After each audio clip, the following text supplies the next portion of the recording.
Hi everyone, and welcome back to Teachers Talk Money, where I help teachers master their money in order to give back to themselves.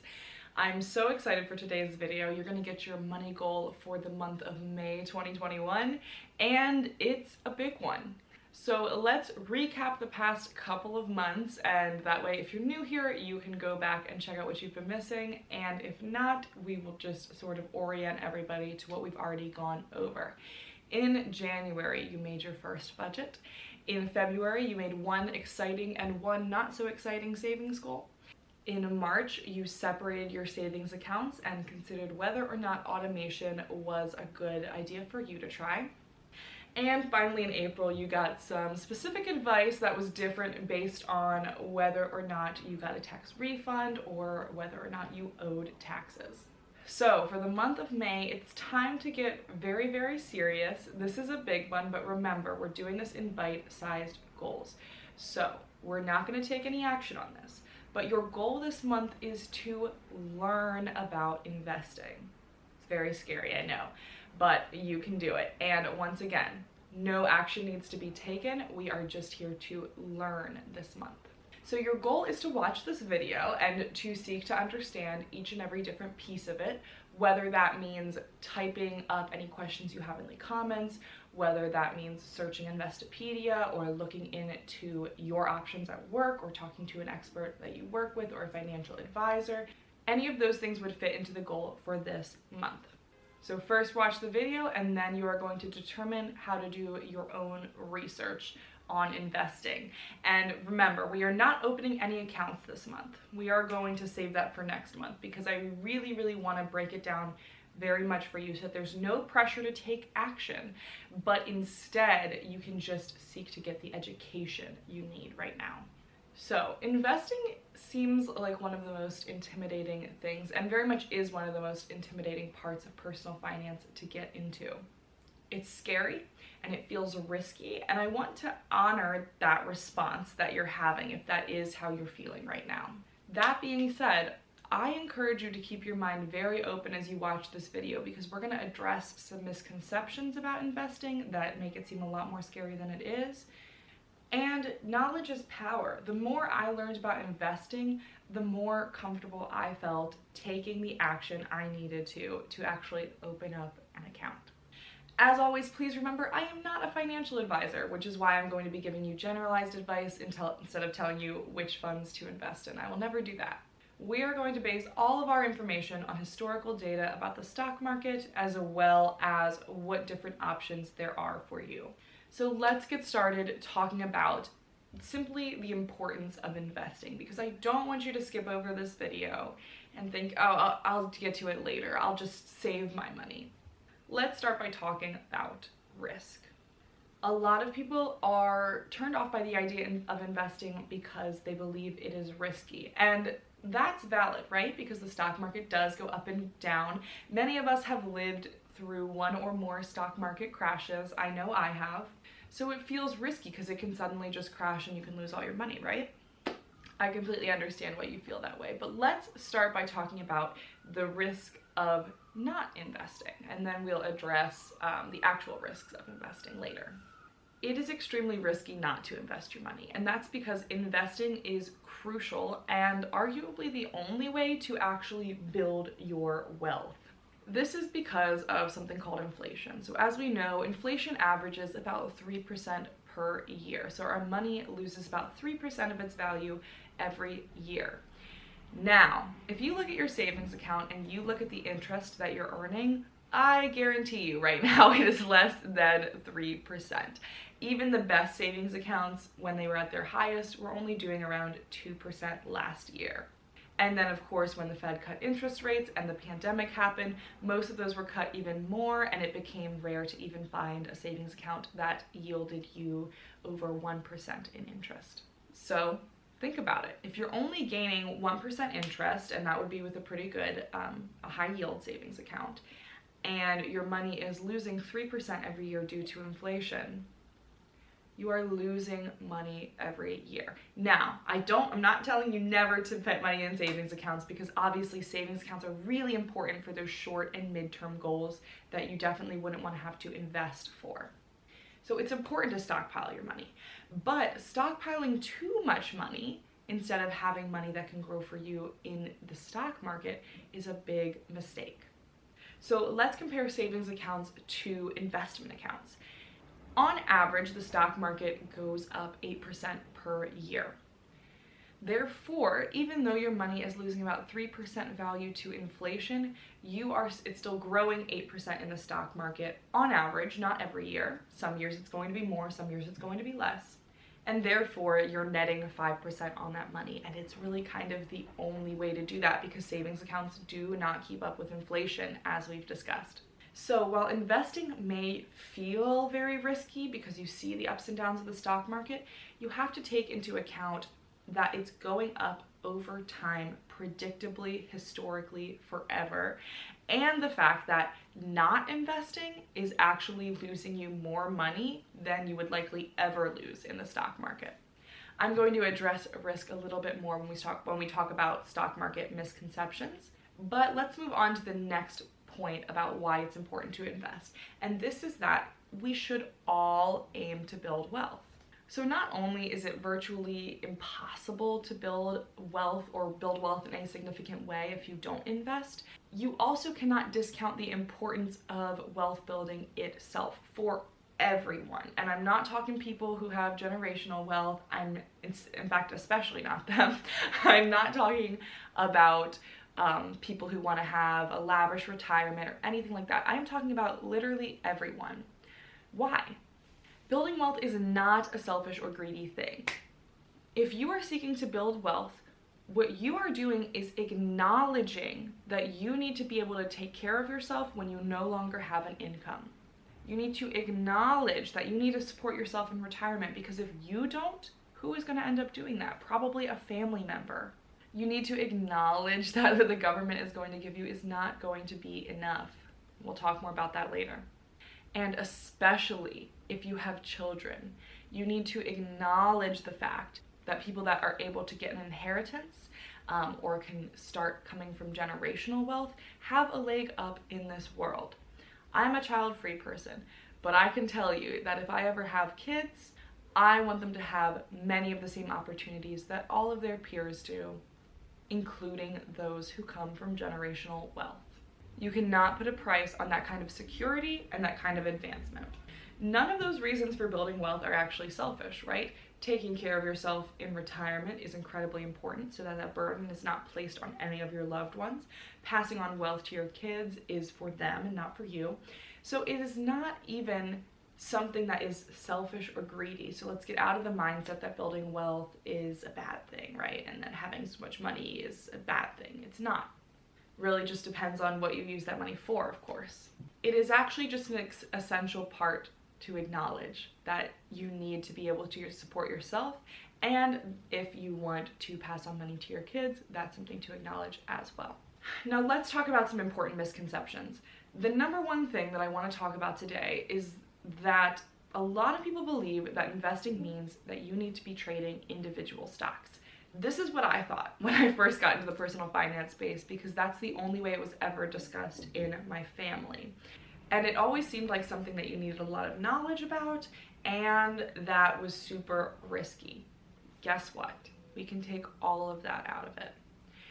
Buying and selling individual stocks is incredibly time consuming.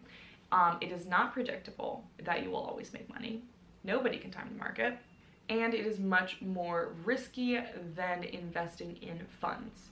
It is also not what the average investor chooses to do. So the average investor is not somebody buying and selling individual stocks. The average investor is using vehicles either through work, like a 401k, or for teachers, a 403b or 457b, or an individual account, like a Roth IRA or a traditional IRA.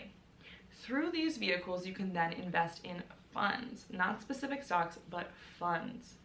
Funds are like a collection of stocks, and therefore if one company is doing poorly, usually it can average out to reflect the stock market as a whole. So it's a much more hands-off approach, therefore it is less time consuming and it is much less risky. And it also requires a lot less knowledge of each and every company that you're invested in. So do not think that you have to have all of this knowledge about the stock market and all of this knowledge about these companies to get into investing. You don't. You can get as advanced as you want, but starting off, and honestly for me, for the rest of my life, I don't think I'm ever going to invest in individual stock for any company.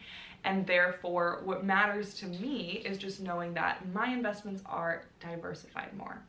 The next misconception is that investing is too risky. Obviously, we already talked about how it's more risky not to invest, but now let's talk about why it is that we can expect our money to grow about 8% per year on average. So, a lot of people come into investing with the fear that a crash could happen. It's a valid fear. It happens. But even when a crash happens, the stock market still predictably trends upwards. So even if there is a dip in the short term, over time, it is still going to trend back up. I want to show you guys again, I've shown this in a video before, this post from Personal Finance Club, Jeremy, on Instagram. He posts a lot of awesome infographics like this. He describes the stock market as yo-yoing while going up the stairs, right? So while there are these short-term dips, over time you are still trending upwards and therefore making more money. And here's a graph of the actual stock market that shows that. This is the historical data we have. I think specifically this one is from the S&P 500, which is just the 500 top companies, showing that it's going up and down all the time, but over time you are going to make money. The third investing misconception I want to talk about today is that Social Security, or even Social Security and your pension, is going to be enough. These programs are severely underfunded. For state pension funding in 2018, I'm going to put a graph up here that just shows how underfunded it is in each state. This is the most recent data I could get from Pew Research. And pensions are nice, and Social Security is nice, right? They take out a certain amount, and in your pension they invest it, and therefore you don't have to think about any of it. That being said, you cannot expect the promised payout because it's completely underfunded and something that desperately needs to be fixed. So now that we've covered the importance of investing, we've talked about some investing misconceptions, let's get into a little bit more of the nitty-gritty and what different options you might have. So the number one thing I want to talk about first is your employer options. If you're a teacher like me, this is either your 403B or your 457B. Generally, for these plans, you decide how much you want to contribute, which is really great because you have that flexibility, and it comes right out of your paycheck, so you don't have to think about it. If you're a teacher and you want to know the difference between a 457 and a 403B, the main difference is that you can take the money out of your 457 before retirement age without penalty. So this is the account I choose to invest in, knowing that I will probably retire from teaching early someday. But even if you're not planning on retiring, if you plan on changing employers, you can also take this money out. Whereas if you want to take it out of your 403B, you need to wait until age 59 and a half, which is traditional retirement age, or face a penalty. Now, investing with your employer is a good option for many people who get an employer match. I don't get an employer match and I still choose to use my 457B. And most teachers also do not get an employer match, so keep that in mind. It's different district to district. I've literally only heard of one teacher I know who gets one. But in many other careers, if you're watching this and you're not a teacher, you might have an employer match, and you definitely always want to be investing up to the match. This is essentially free money. So if they're matching 3% of your contribution, then whatever that amount of money is that 3%, they are doubling on top of it. So you always want to use this option if it's something that's available to you. So the first thing you're gonna do is check out your employer options. 401k, if you have a health savings account or an HSA, that is also something to look into very closely. For teachers, it would be your 403B or your 457B. And just look at all the numbers and fees associated with those plans. Now, you also want to look at your individual options. This is for anyone who does not have an employer that offers a investment option, or for people to choose to invest in on top of their employer plan. That is something I do. So I invest in my 457B month to month. It comes out of my paycheck. But I do have a couple of months where I get larger amounts of money, like when I get a third paycheck, a tax refund, or when I get my stipends for my stipend positions. So for those windfalls of money, I always want to have a place to invest that extra money. So I open up a Roth IRA. You can invest up to $6,000 a year in an individual retirement account or more if you are over the age of 50. I also forgot to mention that for your employer plans, right now you can invest up to $19,500 per year. So like I said, the best thing to do is to keep it diversified, to have an HSA and a 401k and a Roth IRA open so that you can use them for different reasons and get all of the benefits. That being said, obviously not all of these options are available to everyone. If you don't have an employer plan, your individual options are your only option. So the important thing to do is figure out the options for you. And my final piece of advice I want to leave you with before you kind of do your own research is to always pay attention to fees, okay? We're going to talk about this more in the June money goal video where we actually are going to open an investing account.